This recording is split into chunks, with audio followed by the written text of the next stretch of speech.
கார்த்தி ரேவதி சீரியலை பற்றி தான் நம்ம இந்த வீடியோக்குள்ளே நம்ம பார்க்க போகிறோம். நம்ம வீடியோக்குள்ளே போகிறதுக்கு முன்னாடி நம்ம சேனலுக்கு யாரெல்லாம் சப்ஸ்கிரைப் பண்ணலையோ அவங்களாம் சப்ஸ்கிரைப் பண்ணிக்கிடுங்க. பக்கத்தில் உள்ள பெல் பட்டனையும் கிளிக் பண்ணுங்கள். வாங்க வீடியோக்குள்ளே போகலாம். கார்த்தியை தான் காட்டுறாங்க. கார்த்தி பார்த்தோம்னா குருமூர்த்திக்கிட்ட இருந்து சாமி சிலையை வாங்குறதுக்காக அவங்க ஒரு திட்டம் போடுறாங்க. அப்போ மயில் வாகனத்தை அவங்க வெளியூர்காரங்க மாதிரிக்கு அவங்க மாறு வேஷம் போட்டுட்டு போகவும், அடுத்ததாக பார்த்தோம்னா குருமூர்த்திக்கிட்ட அவங்க மயில் வாகனம் நான் வெளியூர்லேருந்து வந்திருக்கிறேன் அப்படிங்கிறாங்க.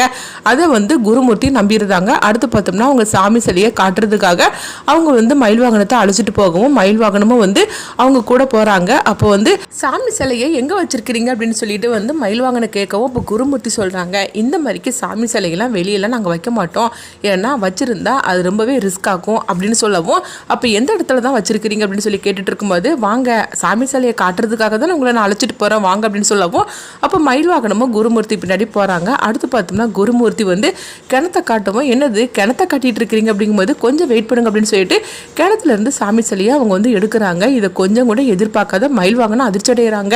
அடப்பாவிகளா, இப்படி தான் நீங்கள் மறைச்சி வச்சிருக்கிறீங்களா அப்படின்னு சொல்லிட்டு அதிர்ச்சி அடையவும், அதனால தான் அன்னைக்கு சரவணன் சார் இங்கே தேடும் போது சாமி சிலை கிடைக்கல போலுக்கு அப்படின்னு சொல்லிட்டு இருக்கும்போது, கார்த்திக்கு மயில் வாகனம் இது எல்லாமே வீடியோவாக அவங்க காட்டிகிட்டு இருக்கவும், கார்த்தியும் சரவணனும் இது விஷயம் எல்லாத்தையும் அவங்க வீடியோ மூலமாக அவங்க பார்த்துட்ருக்குறாங்க.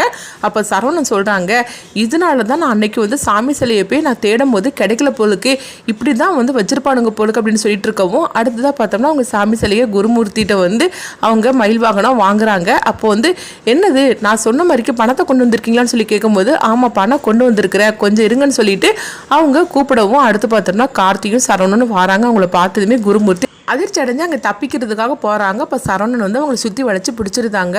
பிடிச்சது மட்டும் இல்லாமல் குருமூர்த்தியை அடின்னு அடிக்கிறாங்க. நான் கேட்கும்போது, நீ அவ்வளோ தூரம் வாய் பேசினியே, நான் இந்த மாதிரிலாம் தப்பு பண்ணுறது கிடையாது, அதெல்லாம் விட்டு ரொம்ப நாள் ஆகிப்போச்சுன்னு, இதுதான் நீ தப்பு பண்ண, அதாவது தப்பு விடுற லட்சணமா அப்படின்னு சொல்லிக்கிட்டு கேட்டுட்டு இருக்கவும், சார் என்னை விட்டுருங்க சார் அப்படிங்கிறாங்க. உன்னை விடுறதுக்காக பிடிச்சிருக்கிற அப்படின்னு சொல்லிட்டு சரவணன் குருமூர்த்தியை வெளுத்து வாங்கிட்டு இருக்கிறாங்க. அடுத்து பார்த்தோம்னா சாமி சிலையை கார்த்தி மீட்டு எடுத்துருந்தாங்க. அப்போ சரவணனுக்கு ரொம்பவே தேங்க்ஸ் சொல்லவும், இப்போ சரவணன் சொல்றாங்க, இல்ல கார்த்தி உண்மையை சொல்ல போனா இதை கண்டுபிடிச்சது நீங்க தான் இந்த மாதிரிக்கு பக்காவா ஒரு திட்டம் போட்டு நீங்க கண்டுபிடிச்சிங்க. நீங்க மட்டும் இந்த யோசனையை சொல்லலைன்னா கண்டிப்பா இவங்ககிட்ட இருந்து நம்ம சாமி சிலையை மீட்டு எடுத்துருக்க முடியாது, வாடா அப்படின்னு சொல்லிட்டு குருமூர்த்தி அழைச்சிட்டு போகவும், அப்போ கார்த்தியும் நாங்க கிளம்புறோம்னு சொல்லிட்டு கார்த்தியும் மயில் வாங்கணும் அங்கிருந்து கிளம்புறாங்க.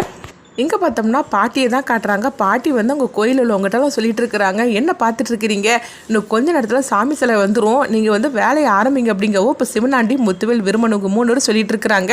அதெல்லாம் கிடைக்காது, இந்த கிளவி சொல்கிறதுக்காக நீங்களாம் வேலையெல்லாம் ஆரம்பிக்காதீங்க அப்படிங்கவும், அப்போ பாட்டி சொல்கிறாங்க, என் பேரனை என்ன நினச்சிருக்கீங்க, என் பேரன் காலையில் இப்போ சாமி சிலையோட வருமா, நான் சொல்கிறோம்ல நீங்கள் வேலையை ஆரம்பிங்க அப்படிங்கவும், உடனே சிவனாண்டி முத்துவேல் அவங்க விருமனு சொல்லிட்டு இருக்கிறாங்க, இந்த கிளவி என்ன சொன்னாலும் திருந்த போகிறது கிடையாது, அதுன்னு கொஞ்ச நேரத்தில் அசிங்கப்பட்டு போய் நிற்க போகுது அப்படின்னு சொல்லிட்டு இருக்கும்போது, கரெக்டான நேரத்தில் பார்த்தோம்னா கார்த்தியும் மயில் வாகனமும் சாமி சிலையோட வராங்க. அவங்க சாமி சிலையை பார்த்ததுமே இவங்க 3 பேரும் அப்படியே அதிர்ச்சியில் நிற்கவும், என்னையா என்ன பண்ணிட்டு இருக்கிறீங்க, சாமி சிலையோட இந்த கார்த்தி வந்துட்டான், நீங்கள் எங்கே தான் மறைச்சு வச்சுருந்தீங்க அப்படின்னு விருமன் கோவத்தோட கேட்கும்போது, அப்போ சிவனாண்டி முத்துவேலும் ஒருத்தருக்கு ஒருத்தர் அவங்க திகச்சு போய் நின்றுட்டு இருக்கிறாங்க. என்ன மகனே இவன் சாமி சிலையோட வந்துட்டான், எப்படி கொண்டுட்டு வந்தான் அப்படின்னு சொல்லிட்டு தெரியலையே, குருமூர்த்தி வெளியூருக்குலாம் இதை அனுப்புறதா இருந்தா எப்படி அக்கா இவன் கையில கிடைச்சது அப்படின்னு சொல்லிட்டு இருக்கும்போதே, அடுத்து பார்த்தோம்னா பாட்டி சொல்றாங்க, பாட்டியா என் பேரன் ஒரு வார்த்தை சொன்னோம்னா கண்டிப்பா அதை காப்பாத்துவான், அவன் சொன்ன மாதிரிக்கே சாமி சிலையை ஒரு நாளுக்குள்ள அவன் மீட் எடுத்துட்டு வந்துட்டான் பாருங்க என் பேரன் அப்படின்னு சொல்லவும், அடுத்த பார்த்தோம்னா ஊர்க்காரங்க அவ்வளோருமே வராங்க. கார்த்தி சாமி சிலையை அவங்க பூசாரி கையில் கொடுக்கவும், பூசாரி அவங்க அம்மனை வணங்கிட்டு அதுக்கப்புறமா அவங்க வாங்கிட்டுதாங்க.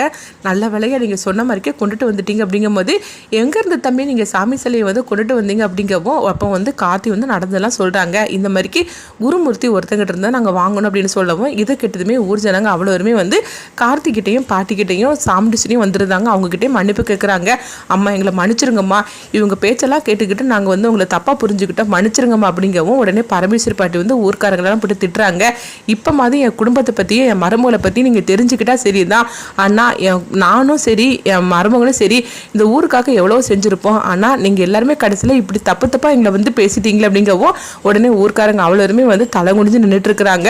நாங்கள் பண்ணினது எல்லாமே தப்பு எங்களை மன்னிச்சிருங்க அப்படிங்கவும், அடுத்ததாக பார்த்தோம்னா அவங்க கும்பாபிஷேகத்தை ஆரம்பிக்கிறாங்க.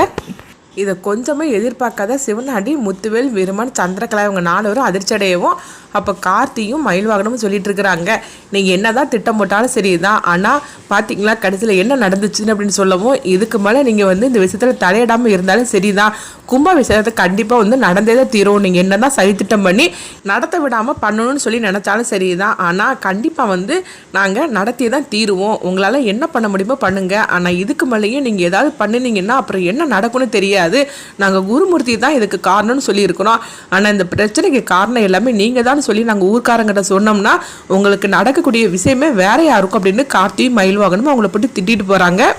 அடுத்து பார்த்தோம்னா வந்து கும்பாபிஷேக வேலையெல்லாம் ஆரம்பிக்கிறாங்க. அப்போ வந்து ஊர் மரியாதை பார்த்தோம்னா அவங்க பரமேஸ்வரி பாட்டி, ராஜராஜன், சாமுண்டீஸ்வரி இவங்க 3 பேருக்குமே கொடுக்குறாங்க.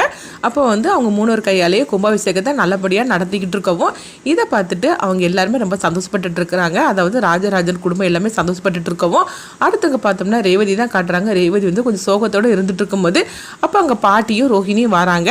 அப்போ என்னாச்சு அப்படின்னு சொல்லி கேட்டுட்டு இருக்கும்போது அப்போ வந்து ரோஹிணியை சாமுண்டீஸ்வரி கூப்பிடவும் ரோஹிணி அங்கேருந்து போயிருந்தாங்க. அப்போ பாட்டி வந்து கேட்டுட்டு இருக்கிறாங்க, என்ன ரேவதி ஏமா இப்படி சோகமாக இருந்துட்டு இருக்கிற, என்ன ஆச்சு அப்படின்னு சொல்லி கேட்டுட்டு இருக்கவும், இல்லை பாட்டி கும்பாபிஷேகம்லாம் நல்லபடியாக நடந்துச்சுது, அது நமக்கு சந்தோஷம் தான் அப்படிங்கவும், ஆமாம்மா எல்லாத்துக்கும் காரணம் கார்த்தி தான், கார்த்தி மட்டும் சரியான நேரத்தில் சாமி சிலையை எடுத்துகிட்டு வரலன்னா இந்த கும்பாபிஷேகம் நடந்திருக்காது, ஊர் ஜனங்க மத்தியில் நம்மளுக்கு ஒரு கெட்ட பேராகவும் ஏற்பட்டிருக்கும், இது எல்லாத்தையும் நடக்க விடாமல் பண்ணினது கார்த்தி தான் அப்படின்னு சொல்லிக்கிட்டு பாட்டியும் ரேவதியும் பேசிகிட்டு இருக்கோம். இப்போ தீபாவதி வந்து அவங்க ஒளிஞ்சு நின்று கேட்டுட்டு இருக்கிறாங்க. அடுத்து பார்த்தோம்னா அவங்க ரேவதி வந்து அவங்க சோகத்தோடு இருக்கும்போது அப்போ பாட்டி கேட்குறாங்க, கும்பாபிஷேகம் தான் நல்லபடியாக முடிஞ்சிச்சலாமா, நீ ஏன் சோகமாக இருக்கிற அப்படிங்கும்போது, இல்லை பாட்டி கார்த்தி வந்து கும்பாபிஷேகம் நல்லபடியாக நடந்து முடிஞ்சதுக்கப்புறமா அம்மா கிட்ட தான் யாருங்கிற உண்மையை போட்டு உடைக்கணும்னு சொல்லிட்டு இருக்கிறாரு அப்படிங்கவும் இதை கெட்டதுமே வந்து பாட்டியும் வந்து ரேவதியை பார்க்குறாங்க. ஆமாம் பாட்டி அவர் மட்டும் உண்மையை சொல்லிட்டாக்கி கண்டிப்பாக வந்து அம்மா என்ன முடிவு எடுப்பாங்கன்னு நம்மளுக்கு நல்லாவே தெரியும், கார்த்தியை வீட்டை விட்டே போக சொல்லிடுவார் அப்படிங்கவும் இதை தீபாவதி கேட்டுட்டு அவங்க வந்து அப்படியே வந்து அதிர்ச்சி அடைகிறாங்க.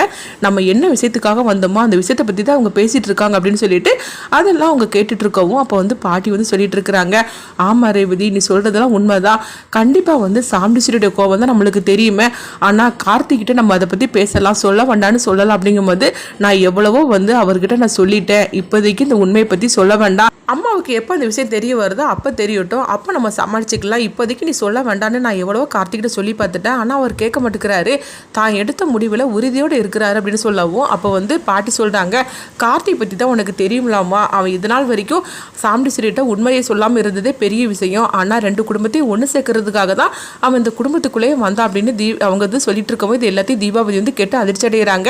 ஓஹோ அப்போ ஆக மொத்தத்தில் ராஜாங்கிற பேரில் இருக்கிறது தான் கார்த்தி இந்த 2 குடும்பத்தையும் ஒன்று சேர்க்கறதுக்காக தான் கார்த்தி இந்த மாதிரிக்கு நாடகம் போட்டு இந்த குடும்பத்துக்குள்ளே வந்திருக்கிறாரா அப்படின்னு சொல்லிக்கிட்டு தீபாவதி இது எல்லாத்தையுமே கேட்டுட்டு இருக்கிறாங்க. அப்போ வந்து ரேவதி சொல்கிறாங்க, அம்மாவுக்கு தெரியும் போது தெரியட்டும், இப்போதைக்கு சொல்ல வேண்டாம், நானும் எவ்வளோ தடுத்து பார்த்துட்டேன், ஆனால் அவர் இப்படி வந்து சொல்லிட்டு இருக்கிறாரு, இப்போ என்ன பண்ணுறதுக்கு, இவர் மட்டும் உண்மையை சொல்லிட்டாக்கி கண்டிப்பாக வந்து அம்மா இவரை உடனே வீட்டை விட்டு போக சொல்லிடுவாங்க, என்ன பண்ணுறதுக்குன்னே தெரியல, அவர் வந்து என்னை பற்றி கொஞ்சம் கூட நினைக்க மாட்டேக்காரு அப்படிங்கவும் இப்போ பாட்டி சொல்கிறாங்க, அது என்னம்மா அப்படி சொல்லிட்டு, அவன் ஒவ்வொருத்தருக்கும் என்ன வேணும்னு சொல்லிட்டு அவன் வந்து பார்த்து பார்த்து செஞ்சு கொடுப்பான், அப்படி இருக்கும்போது ஒன்றை மனசில் வச்சுக்காமையா அவன் இப்படிலாம் பேசிகிட்டு இருப்பான், ஆனால் என்ன பண்ணுறதுக்கு அவன் ஒரு முடிவு எடுத்துட்டான்னா அப்புறமா அவன் யார் சொன்னாலும் சரி தான் பின்வாங்கவே மாட்டான் அப்படிங்கவும் அதை நினச்சா தான் பாட்டி எனக்கு ரொம்பவே கவலையாக இருக்குது.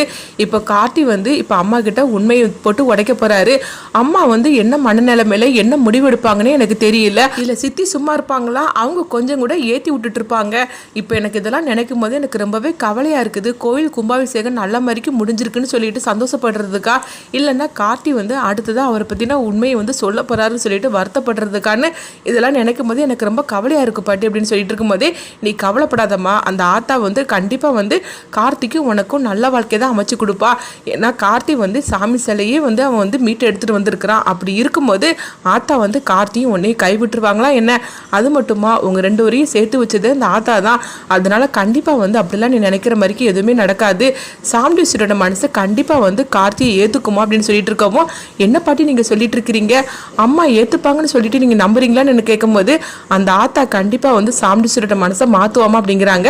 அடுத்ததான் என்னதான் நடக்க போகுதுன்னு சொல்லி நம்மளும் வெயிட் பண்ணி